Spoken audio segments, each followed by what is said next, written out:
When you think of skateboarding, what comes to mind? In the past, skateboarding and skater culture were seen as rebellious, tied to punk culture and youths who refused to fit into society's norms. But today, the image of skateboarding has changed dramatically. As skateboarding gains global recognition, a new question arises. Can skater culture stay true to its roots once it's become mainstream? Hi, I'm Kaylee from the UrbanWire. Come with me as we take a closer look into the evolution of skater culture in Singapore.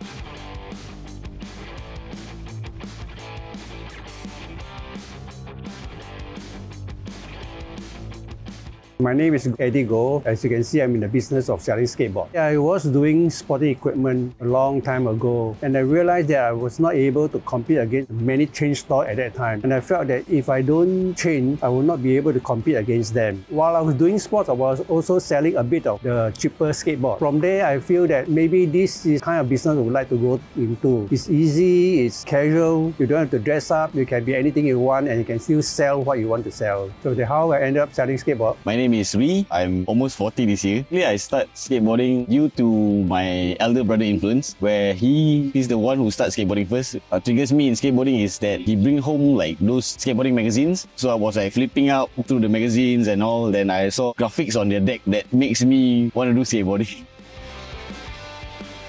I think during the early days, it was pretty much a very different environment for what we would call underground skateboarding. You don't get a lot of support from the people, the law, and everybody else. They were all treated like rebels, maybe like gangsters, because the way they dress and the way they behave is totally different from what you find today. I would say they were very rebellious. It's a freedom for you to do what you want to do without having to comply with rules and regulations. You can do anything you like. It's a very sports whereby you can do it alone. You do not need to have a group. You do not need to have laws to tell you what you can or you cannot do. Also during the 80s, skateboarding not linked so much to music and to fashion. Yeah, in the 80s it was quite difficult. When you're walking along the street, you're holding a skateboard, a uniform car pass by, they will stop you. They'll check on you, because you will always look as an outcast. The current skater culture in Singapore is neutral. As far as I know, there's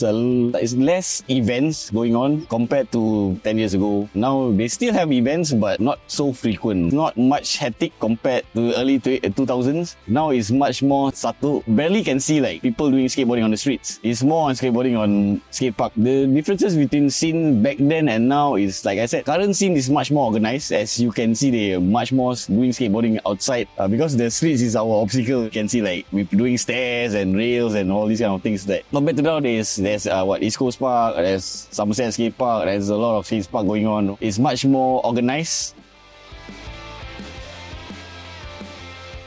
While I like it to be old school, getting it into mainstream helped to provide more people picking up skateboarding. Much as I think it's not cool because it's mainstream, it becomes part of what you can see every day. But then you have to understand that with changes, just accept it. I can be myself.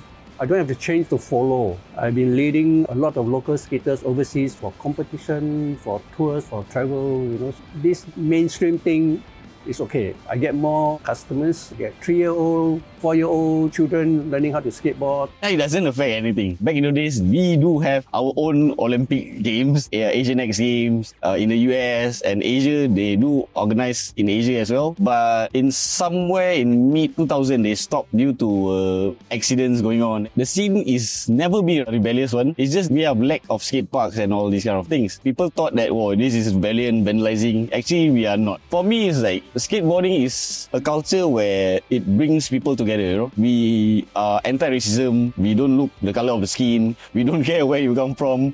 Skateboarding unites everyone. Like if you travel to, let's say, Malaysia or Indonesia, we are like a family. Like strangers that you don't know that will teach you how to do a kickflip.